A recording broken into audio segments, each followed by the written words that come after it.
and the client will be getting the do's and don'ts and the updates and so forth. So everyone's going to be kept in the know at all times, and it'll be in your portal if you ever choose to log into it. If you never log into it, it'll speak to you outside of the portal. Identity theft analysis, so if someone is claiming, oh, this isn't mine, it's my dad's, a junior-senior dynamic, we will figure that out in seconds. So if someone claims something isn't theirs, and that's true, I'll know right away. If it isn't, we'll let you know. Lender declination analysis. Now, this is not to be confused for, restructuring the file, paying off a liability, moving into an IDLTV, making it conventional. What I mean by lender declination analysis is trying to figure out from a credit perspective why the loan is not accepting.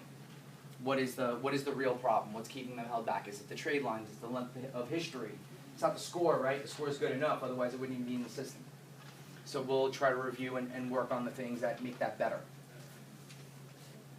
Business credit building, which is not specifically for you guys, but it is something that we do offer. Okay, so collections and charge-offs.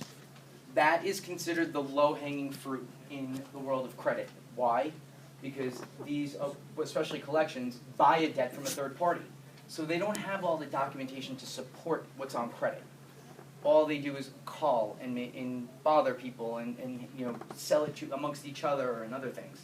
So we put a stop to that. That's low-hanging fruit. That's the easier stuff. Charge-offs, depending on how old they are, if there's a balance, those are also easy. Another thing that falls under the category of low-hanging fruit is IRS federal tax liens. If you owe less than $25K, or it's paid in full, we file something called the 668Y form. Sort of looks like a 4506. We send it into the IRS. We get a withdrawal of federal tax lien, and that is no longer a public record. Now, they still owe that debt. They still owe the IRS money. But they can now obtain financing, and they can have better credit. So this is a rule they rolled out in 2011. I think they called it the Fresh Start Program, and it was a smart way for the government to collect money and to help people borrow, because that's what everybody wants, right? Everybody wants to lend and borrow again. The first round of work that we do goes out to all 3 bureaus and creditors, which means we don't leave any meat on the bone. We don't leave anything to surprise. So if there was a late on a Sears card in 2003, we're going after it anyway. We want it verified, because that's the consumer's right to make sure that everything on their credit report is both accurate and verifiable according to the Fair Credit Reporting Act.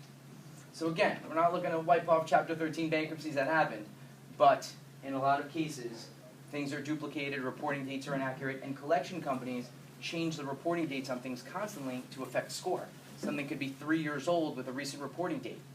And according to FICO, all they care about is the type of account and the most recent status of it. So it's a recently paid collection. So you think the score is going to go up, but the score goes down.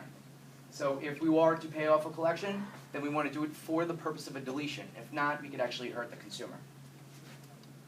Dispute removal, made easy.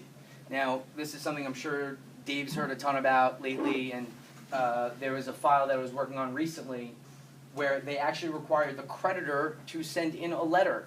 We needed letters from the creditor saying that it was no longer in dispute.